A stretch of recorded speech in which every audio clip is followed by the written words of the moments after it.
الحمد لله نحمده ونستعينه ونستغفره ونؤمن به ونتوكل عليه ونعوذ بالله من شرور أنفسنا ومن سيئات أعمالنا من يهده الله فلا مضل له ومن يضلل فلا هادي له وأشهد أن لا إله إلا الله وحده لا شريك له وأشهد أن محمدا عبده ورسوله صلى الله عليه وسلم أرسله بالحق بشيرا ونذيرا بين يدي الساعة فمن يطع الله ورسوله فقد رشد واهتدى ومن يعص الله ورسوله فقد ضل وغوى فإنه لا يضر إلا نفسه ولا يضر الله شيئا نسأل الله ربنا أن يجعلنا ممن يطيعه ويطيع رسوله ويتبع رضوانه ويجتنب سخطه فإنما نحن به وله أما بعد فإن خير الحديث كتاب الله وخير الهدي هدي محمد صلى الله عليه وآله وسلم وشر الأمور محدثاتها وكل محدثة بدعة وكل بدعة ضلالة وكل ضلالة في النار فأعوذ بالله السميع العليم من الشيطان الرجيم من همزه ونفخه ونفثه بسم الله الرحمن الرحيم تبارك الذي بيده الملك وهو على كل شيء قدير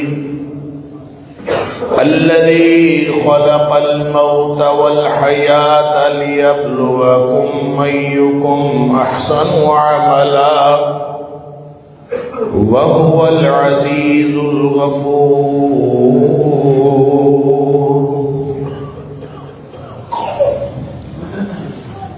بڑی بابرکت ذات ہے وہ جس کے ہاتھ میں ہر قسم کی اصل بادشاہت اور وہ ذات ہر چیز پر ہر وقت اور ہر طرح کی قدرت رکھنے والی ذات اسی نے موت اور زندگی کا یہ کارخانہ بنایا لِيَبْلُوَكُمْ أَيُّكُمْ أَحْسَنُ عَمَلًا تاکہ تمہارا امتحان کیا جا سکے کہ تم میں سے اچھے عمل کرنے والا کون ہے۔ وَهُوَ الْعَزِيزُ الْغَفُورُ، اور وہ ذات بڑی غلبے والی اور بہت بخشنے والی ذات۔ صدق اللہ العظیم۔ اللہ کریم نے مجھے اور آپ کو، ہم سب کو اس دنیا میں امتحان کے لیے بھیجا ہے، اور جب امتحان کا تصور آتا ہے تو ایک دم مشکل کا احساس دامنگیر ہو جاتا ہے۔ امتحان چھوٹا ہو یا بڑا ہو، ہر امتحان مشکل ہوتا، چاہے وہ تحریری امتحان ہو، چاہے وہ شفوی امتحان جس کو انٹرویو کہتے ہیں وہ ہو، کسی بھی طرح کا امتحان ہو تو وہ انسان کے لیے پریشان کن ایک تصور رکھتا ہے۔ انسان اس کے لیے پریشان ہو جاتا ہے کہ میرا امتحان، اور جس کو یہ احساس ہی نہ ہو کہ میرا امتحان ہو رہا ہے اور اس امتحان کے احساس سے خالی، وہ ہو سکتا ہے بغیر پریشانی کے اور بغیر کسی مشکل کے احساس کی زندگی گزار رہا ہو، وگرنہ جس کو اس امتحان کا احساس ہے اس کو ساتھ ہی ساتھ مشکل کا احساس بھی ہے۔ اور پھر انسان کا یہ زندگی کا امتحان تو ہے ہی بہت مشکل، اس قدر مشکل کہ لمحے کی غلطی، ایک لمحے کی غلطی اس کی منزل کو تبدیل کر سکتی ہے۔ اللہ اکبر، ہر لمحہ جنت اور جہنم کے فیصلے ہو رہے ہوتے ہیں۔ نبی اکرم صلی اللہ علیہ وسلم نے فرمایا کہ بعض اوقات انسان کی زبان سے ایسا کلمہ نکلتا ہے جو اللہ کی ناراضگی کا کلمہ ہوتا ہے۔ یہ تو ہو نہیں سکتا کہ وہ کلمہ کوئی جو فرشتے لکھنے والے بیٹھے ہیں ان سے اوور لک ہو جائے، یہ تو ہو ہی نہیں سکتا، وہ تو فوراً نکلے۔ ما یلفظ من قول الا لدیہ رقیب عتید، وہ تیار بیٹھا ہوتا ہے لکھنے والا، فوراً لکھتا، زبان سے نکلا ریکارڈ ہو گیا، ریکارڈ کا حصہ بنا۔ نبی اکرم صلی اللہ علیہ وسلم نے فرمایا کہ وہ فقرہ یا وہ جملہ یا وہ کلمہ جو انسان کی زبان سے نکلا ہے وہ اللہ کی ناراضگی کا کلمہ ہوتا ہے، اللہ اس کلمے کی وجہ سے اس کو جہنمی لکھ دیتا۔ ایک کلمے کی وجہ سے جہنم کا فیصلہ۔ اسی طرح نبی پاک صلی اللہ علیہ وسلم نے فرمایا کہ بعض اوقات انسان کی زبان سے ایسا کلمہ نکلتا ہے جو اللہ کی خوشنودی کا کلمہ ہوتا ہے، اللہ کو خوش کر دینے والا، اللہ کی رضا والا کلمہ ہوتا ہے۔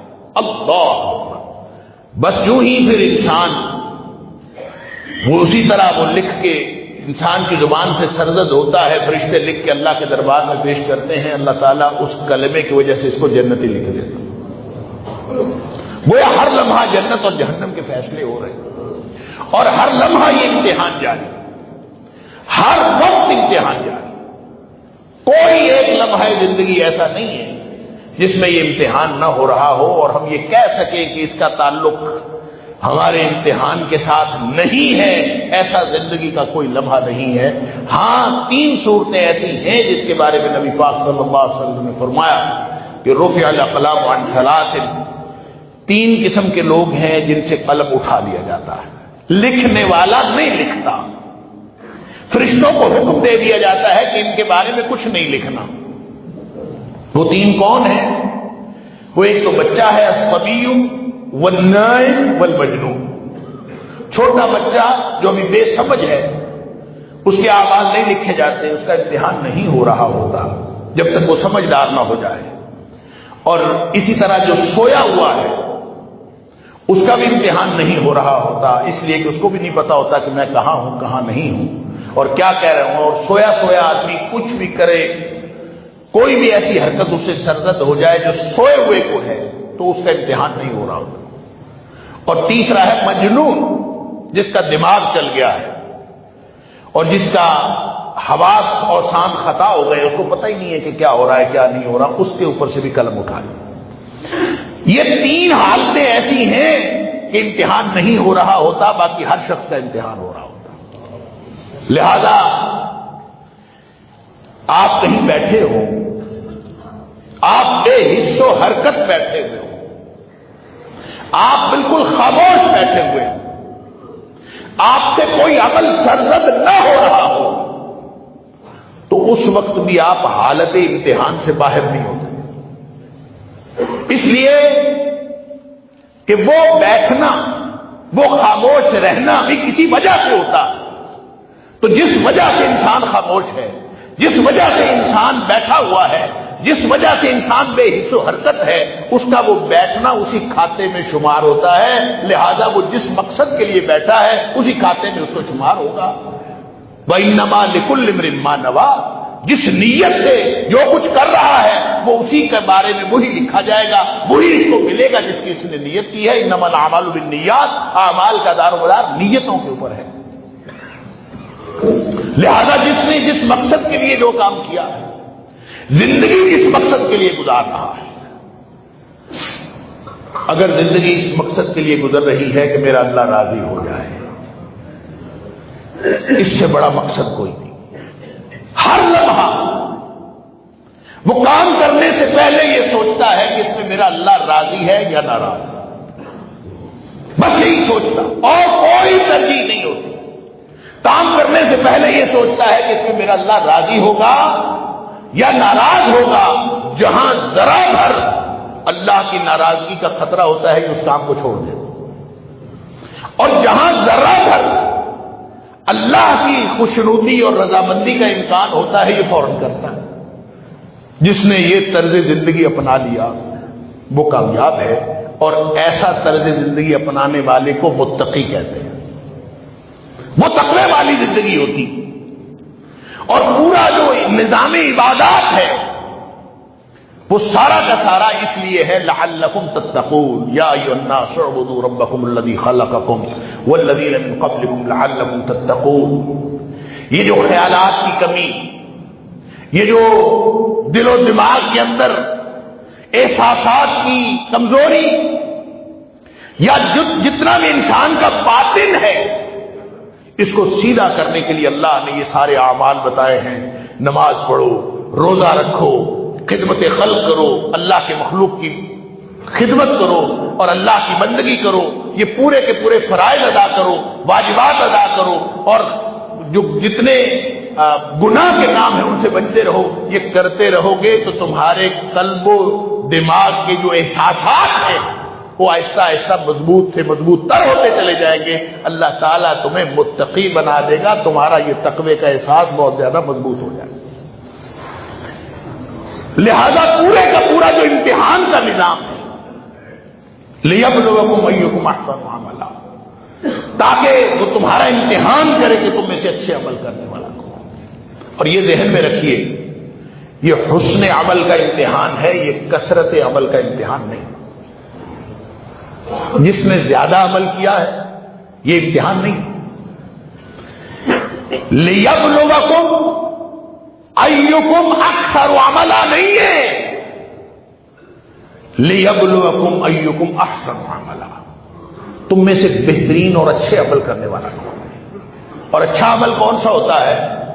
اچھا عمل وہ ہوتا ہے جس میں دو خصوصیات پائی جاتی۔ ایک خصوصیت تو یہ کہ وہ کام خالص اللہ کی رضا کے لیے کیا جائے، کوئی اور مقصد نہ ہو سوائے اللہ کی رضا کے۔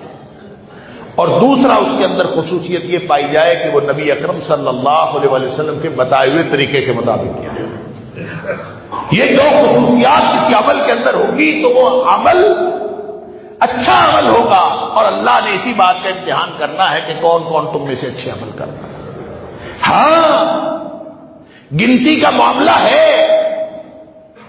جن چیزوں کے بارے میں اللہ نے گنتی ہمارے اوپر فرض کر دی ہے، چاہے وہ نماز کی رکعتیں ہیں، چاہے وہ فرائض ہیں، چاہے وہ سنن ہیں، چاہے وہ نوافل ہیں، چاہے وہ روزے ہیں، چاہے وہ فرضی روزے ہیں، چاہے وہ نفلی روزے ہیں، جس جس چیز کی گنتی، چاہے وہ زکوٰۃ کی شرع کا معاملہ ہے، جس جس چیز کی گنتی اللہ نے فرض کر دی ہے، اس کی گنتی اس نے پہلے پوری کروانی ہے، پہلے وہ گنتی پوری کروائے۔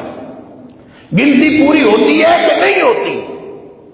گنتی پوری ہوگی تو پھر اس کے بعد قلبی کیفیت کو دیکھے گا۔ ان اللہ تعالی لا ينظر الى صورکم ولا الى اموالکم، پھر اس نے نہ تمہاری شکلیں دیکھنی ہیں نہ تمہارے بال دیکھنے ہیں، ولکن ينظر الى قلوبکم واعمالکم، بلکہ وہ دیکھتا جس چیز کو ہے وہ قلبی کیفیت کو دیکھتا ہے اور عمل کے اچھے ہونے کو دیکھتا ہے کہ کس کا عمل اچھا ہے اور کس کا عمل برا ہے۔ اللہ نے تو اسی طرح سے امتحان کرنا۔ اللہ، لہذا اس امتحان کا تقاضا یہ ہے کہ انسان ہر وقت عمل پہ لگا رہے، عمل پہ جٹا رہے۔ اقبال نے کہا تھا عمل سے زندگی بنتی ہے جنت بھی جہنم بھی، یہ خاکی اپنی فطرت میں نہ نوری ہے نہ ناری ہے، اس کا جنتی جہنمی ہونا عمل کے اوپر منحصر ہے، کس طرح کا یہ عمل کر رہا ہے۔ اگر اچھا عمل کر رہا ہے تو یہ جنت کو جا رہا ہے، اگر یہ برا عمل کر رہا ہے تو یہ جہنم کو جا رہا ہے۔ لیکن یہ جو سارے اعمال ہیں، اللہ اکبر، خود اگر ہم اس کا اندازہ کریں کہ جب امتحان ہوتا ہے تو امتحان میں جو قانون کار فرما ہوتا ہے وہ عدل کا قانون کار فرما ہوتا ہے۔ عدل کا مطلب یہ ہے کہ جس نے جتنا کیا ہے اس کو اتنا حصہ، اتنا اجر، اتنی جزا، اتنی سزا دے دیا، جس کی جتنی سزا بنتی ہے اس کو سزا ملے، جس کی جتنی جزا بنتی ہے اس کو جزا ملے، اس کو عدل کہتے ہیں۔ اور اللہ کا قانون، پورے کا پورا قانون، وہ قانون عدل ہے، سبحان اللہ۔ اور اللہ نے عدل کو اپنے اوپر فرض کیا ہے، سوال ہی پیدا نہیں ہوتا۔ اور نبی اکرم صلی اللہ علیہ وسلم نے فرمایا، اللہ فرماتا ہے کہ میں نے اپنے آپ پر ظلم کو حرام کر لیا، یا نبی پاک صلی اللہ علیہ وسلم نے فرمایا ان اللہ حرم علی نفسہ الظلم، اللہ نے اپنے آپ پر ظلم کو حرام کر لیا۔ عدل کے الٹ ظلم ہوتا ہے، جس کا جتنا حق بنتا ہے اس کو دے دو، یہ عدل ہے، اور جس کا حق بنتا ہے اس کو نہ دیا جائے تو یہ ظلم ہے۔ تو اللہ نے اپنے اوپر، اور نبی پاک صلی اللہ علیہ وسلم فرمایا کہ اللہ فرماتا ہے انی حرمت علی نفس الظلم، میں نے اپنی جان کے اوپر، اپنی ذات کے اوپر ظلم کو حرام کر لیا، لہذا سارے انسان بھی اپنے اوپر ظلم کو حرام کر لیں، آپس میں ایک دوسرے پر ظلم نہ کیا کریں۔ نظام پورے کا پورا امتحان عدل پر قائم ہے، اور اسی لیے جو قرآن نے کہا نا اعدلوا هو اقرب للتقوی، تم حقدار کو حق دیتے رہا کرو، یہی تقوی کے قریب تر ہے، یہی تمہیں متقی بنائے گا۔ اعدلوا،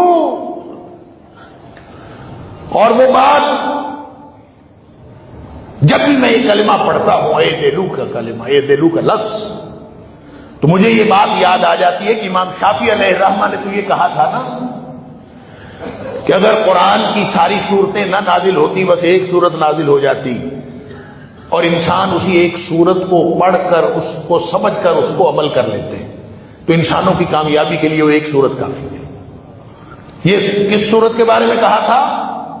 یہ سورۃ العصر کے بارے میں امام شافعی علیہ الرحمہ۔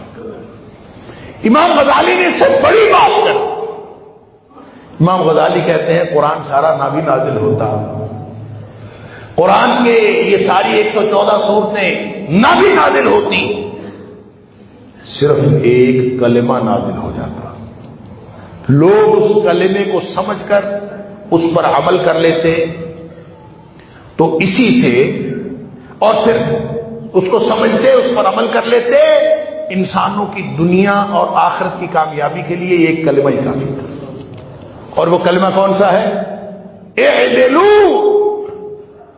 عدل کرو، جس کا جتنا حق بنتا ہے اس کو دے دو۔ یاد رکھیے عدل جو ہوتا ہے وہ انصاف نہیں ہوتا۔ ہم نے اردو میں چونکہ ہم عدل کو انصاف کہتے ہیں، لیکن انصاف بھی عربی زبان کا لفظ۔ انصاف کا مطلب ہوتا ہے آدھا آدھا کرنا۔ دو شخص آپس میں جھگڑ رہے ہوں، ایک روٹی کا ٹکڑا ہو، تو دو جھگڑ رہے ہوں کہ روٹی کس نے کتنی لینی ہے، تو فیصلہ کرنے والا کہے کہ آدھی اس کو دے دو اور آدھی اس کو دے دو، تو یہ انصاف ہے۔ عدل یہ نہیں ہے، عدل یہ ہے کہ ہو سکتا ہے وہ روٹی کسی ایک شخص کی ملکیت ہو، دوسرے کا حق بنتا ہی نہ ہو، لہذا عدل یہ ہے کہ جس کا جتنا حق بنتا ہے اس کو دیا جائے۔ اگر ایک شخص کا حق ہے تو ساری روٹی اس کو دے دی جائے۔ اگر ہو سکتا ہے کہ دونوں کا آدھا آدھا حق بنتا ہو تو جتنا حق بنتا ہے اس کو دے دیا جائے۔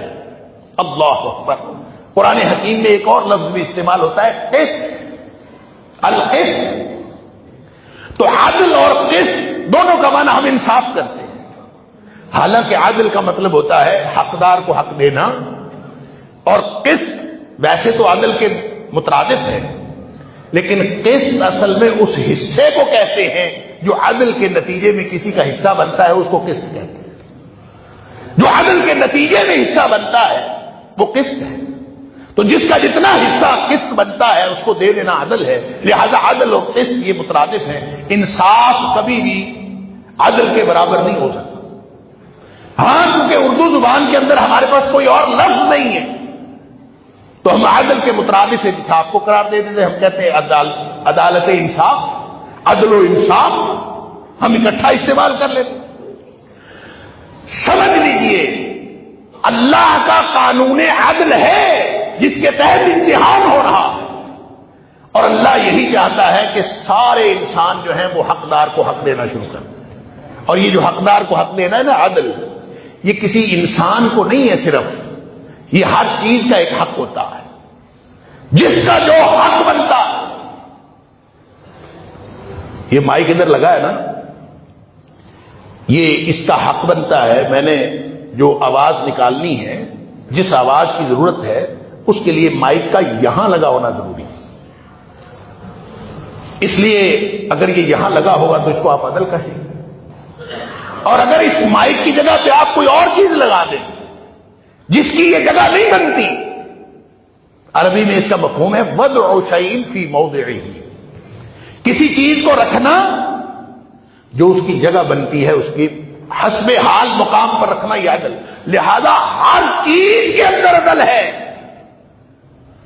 اگر آپ کسی چیز کو اس کی جگہ پر نہ رکھیں تو یہ ظلم ہے۔ بھائی بھائی کو حق نہیں دیتا، ظلم ہے۔ کوئی کسی کو والدین کو حق نہیں دیتا، بڑا ظلم ہے۔ جو صحابہ کو حق نہیں دیتا وہ اس سے بھی بڑا ظالم ہے، اور جو اللہ کے رسول صلی اللہ علیہ وسلم کو حق نہیں دیتا وہ اس سے بھی بڑا ظالم ہے، اور جو اللہ کو اللہ کا حق نہیں دیتا وہ کائنات کا سب سے بڑا ظالم ہے۔ ان الشرک لظلم عظیم، کائنات کا سب سے بڑا ظلم یہ ہے کہ کوئی شخص اللہ کو اللہ کا حق نہ دے۔ لہذا پورا نظام امتحان عدل کے گرد کو، اور اللہ نے اپنے لیے عدل کو فرض کیا۔ اللہ اکبر۔ لیکن ایک قانون اللہ نے اور بنایا ہے، وہ قانون عدل سے ہٹ گئے ہے، اس کا نام ہے قانون رحمت۔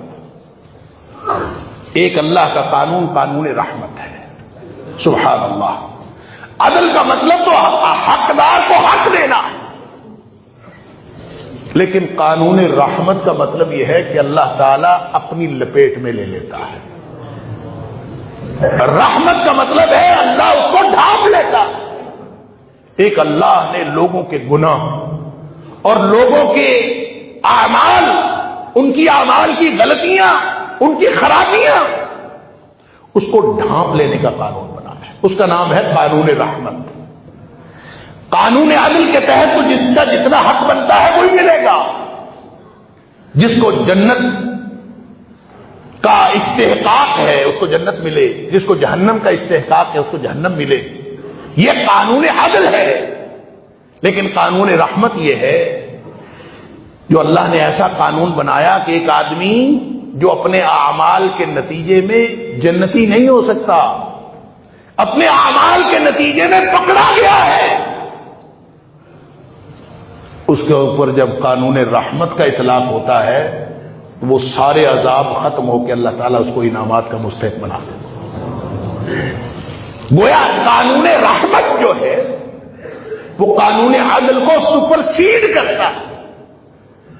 جہاں قانون رحمت اپلائی ہو جاتا ہے پھر قانون عدل کے تقاضے پسے پش ڈال دیے جاتے ہیں، پھر بس صرف قانون رحمت کا تقاضا دیکھا جاتا ہے۔ اللہ اکبر۔ نبی اکرم صلی اللہ علیہ وسلم نے فرمایا لگے رہو، اعمال ٹھیک کیا کرو، درست اعمال کیا کرو، سددو، سیدھے، بالکل ٹھیک، بالکل درست اعمال کیا کرو، اچھے اعمال کیا کرو، وقاربو، اور جو طریقہ نبی کریم صلی اللہ علیہ وسلم نے بتایا ہے اس کے ساتھ لگے رہا، وابشروا، تو پھر خوش ہو جاؤ۔ یہی طریقہ ہے، یہی راستہ ہے امتحان میں پاس ہونے کا۔ لیکن عمل کرتے ہوئے، محنتیں کرتے ہوئے، اعمال کے انبار لگاتے ہوئے، دن رات محنت کرتے ہوئے، کبھی یہ نہیں سوچنا کہ میرا عمل مجھے جنت میں لے جائے گا۔ لن يدخل احدكم عمله الجنہ، بلکہ فرمایا وَاعْلَمُوا، اعمال کرو، محنت کرو، لگے رہو، درست اعمال کرو، بہتر سے بہتر کرو، وَاعْلَمُوا، لیکن اس بات کو یاد رکھو، اللہ اکبر، کہ کسی کو اس کا عمل جنت میں نہیں لے کے جا سکتا۔ عمل کے اندر یہ صلاحیت ہی نہیں کہ وہ کسی کو جنت میں لے کے جا سکے۔ جنت میں جائے گا تو اللہ کے قانون رحمت سے جائے گا۔ اللہ اکبر۔ جنت میں عمل نہیں لے کے جا سکتا۔ صحابہ حیران رہے، اللہ کے رسول صلی اللہ علیہ وسلم ایک طرف فرما رہے عمل کرو، سددو وقاربو وابشروا، اور ساتھ فرما رہے عمل نے جنت میں نہیں لے کے جانا۔ صحابی پوچھتے اللہ کے رسول صلی اللہ علیہ وسلم ولا انت یا رسول اللہ، اللہ کے رسول صلی اللہ علیہ وسلم آپ کو بھی عمل جنت میں نہیں لے جائے گا؟ فرمایا ولا انا، مجھے بھی میرا عمل جنت میں نہیں لے کے جا سکتا، الا ان یتغمدنی اللہ برحمت، ہاں اللہ کی رحمت مجھے اپنی لپیٹ میں لے لے تو میں جنت میں جا سکتا ہوں۔ اللہ اکبر۔ لہذا عمل کرنے کا نتیجہ کیا ہے؟ اللہ کی رحمت کا مستحق بننا۔ عمل کرنے کا نتیجہ یہ ہے کہ کوئی شخص اللہ تعالیٰ کی رحمت کا مستحق بننا۔ جنت ملے گی تو قانون رحمت سے ملے گی۔ کوئی شخص ہو سکتا ہے، یہ تو نہیں ہو سکتا کہ کوئی شخص عدل کے نتیجے میں جنتی ہو، تو ایسا کوئی قانون اللہ نے نہیں بنایا کہ جس کا حق بن رہا ہے عدل کے نتیجے میں کہ اس کو جنت ملے گی، وہ کسی وجہ سے سپرسیڈ ہو جائے اور وہ ختم ہو جائے، ایسا کوئی قانون اللہ نے بنایا۔ البتہ جو جہنم میں جا رہا ہے اس کے لیے قانون بنایا ہے، اس کا نام قانون رحمت۔ جنتی کو عدل کے ذریعے سے جنت ملے تو مل جائے، لیکن عدل کے ذریعے کسی کو جہنم مل رہی ہو تو جب اللہ کا قانون رحمت حرکت میں آتا ہے، سبحان اللہ۔ تو میں نے جو آیت آپ کے سامنے پڑھی تھی سورہ ملک کی، اس میں امتحان کا تعارف دوسری آیت میں ہے، ممتحن کا تعارف پہلی آیت میں ہے۔ پہلے ممتحن کا تعارف ہے، بعد میں امتحان کا تعارف ہے کہ یہ امتحان دینے والے سب خوش ہو جائے کہ تمہارا ممتحن پتہ کون ہے؟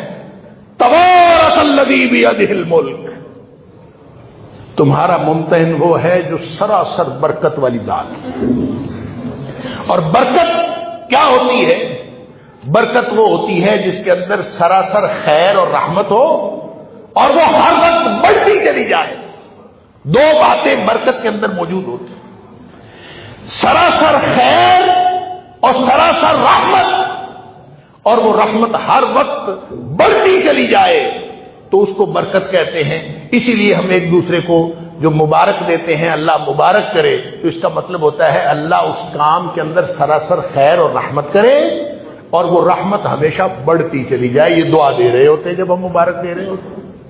جب ہم کسی جگہ کو مبارک کہتے ہیں تو اس جگہ کے اندر سراسر خیر اور رحمت ہوتی ہے اور وہ خیر بڑھتی چلی جاتی ہے. اس لیے اس جگہ کو مبارک. کسی وقت کے ٹکڑے کو،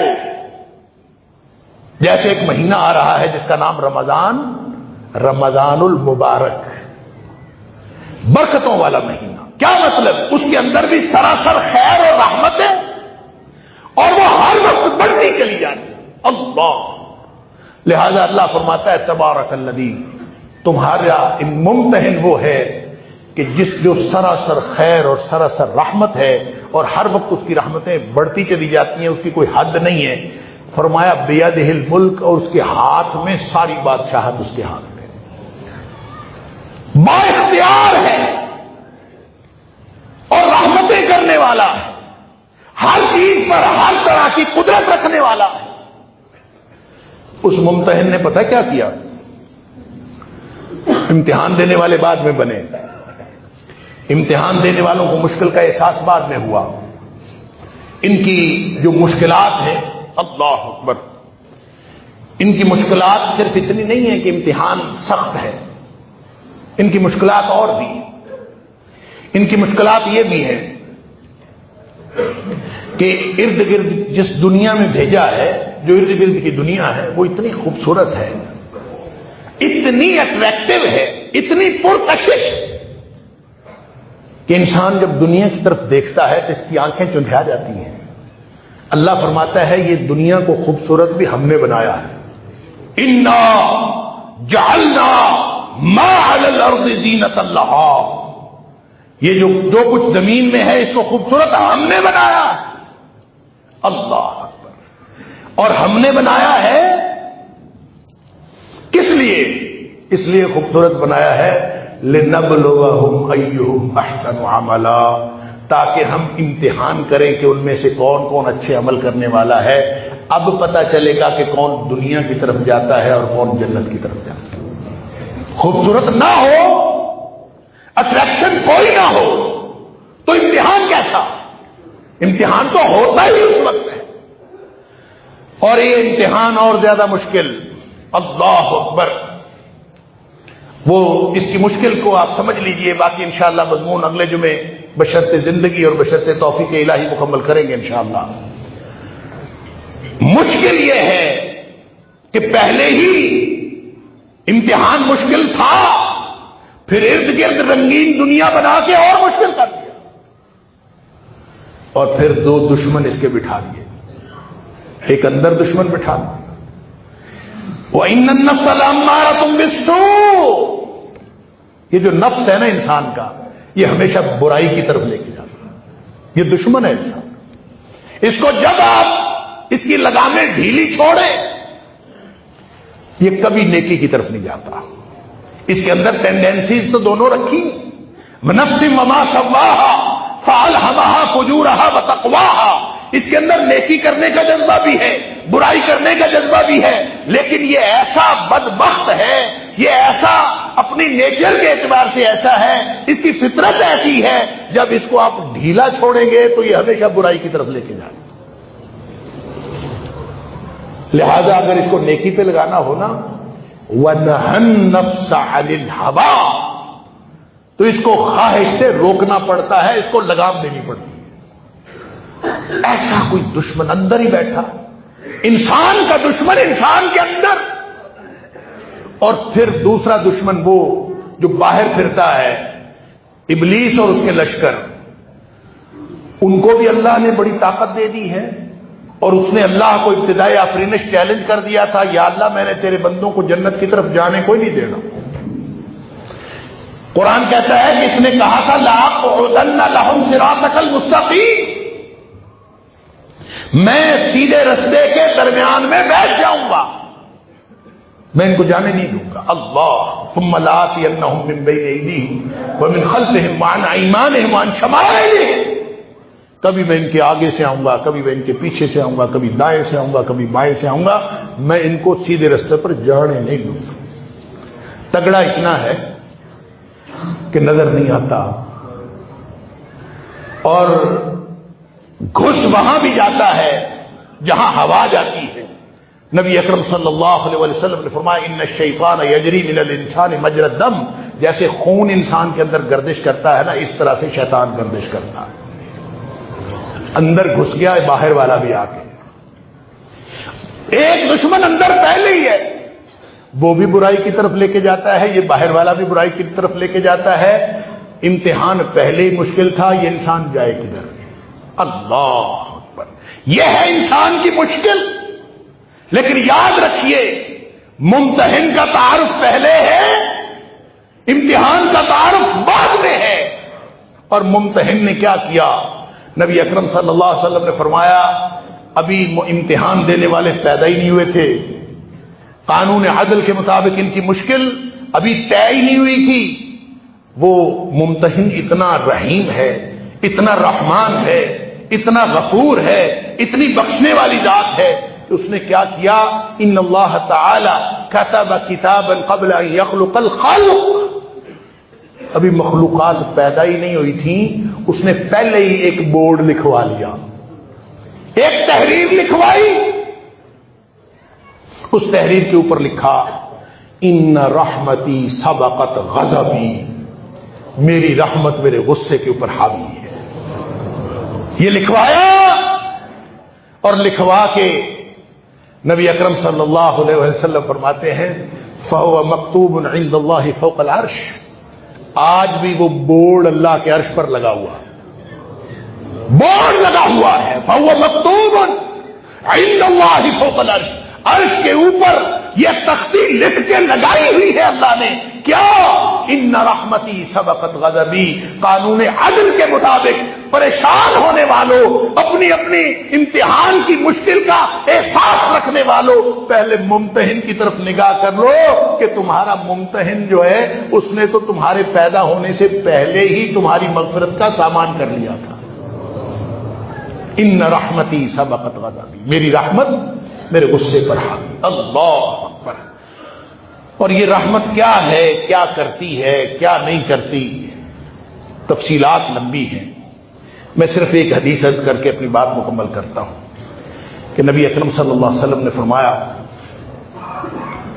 کہ اگر کافر کو پتہ چل جائے نا کہ اللہ کے پاس رحمت کا کیا معاملہ ہے، لو یعلم الکافر ما عند اللہ من الرحمہ، کافر کو بھی اگر پتہ چل جائے نا کہ اللہ کی رحمت کتنی وسیع ہے، ما قنط بجنتہ احد، تو کافر بھی اللہ کی جنت سے مایوس نہ ہو۔ اللہ اکبر۔ ولو یعلم المؤمن ما عند اللہ من العقوبہ، اور اگر مومن کو بھی پتہ چل جائے نا کہ اللہ کی پکڑ کتنی سخت ہے، اللہ کی سزا کتنی سخت ہے، اگر اس کو پتہ چل جائے، ما سمع بجنتہ احد، تو کوئی شخص جنت کی امید نہ رکھے۔ جنت کی امید بنتی ہے تو صرف اللہ کی رحمت سے بنتی ہے۔ اللہ تعالیٰ مجھے اور آپ کو، ہم سب کو اپنی رحمت کا مستحق بنائے۔ مضمون جاری رہے گا انشاءاللہ۔ وآخر دعوانا الحمدللہ رب العالمین۔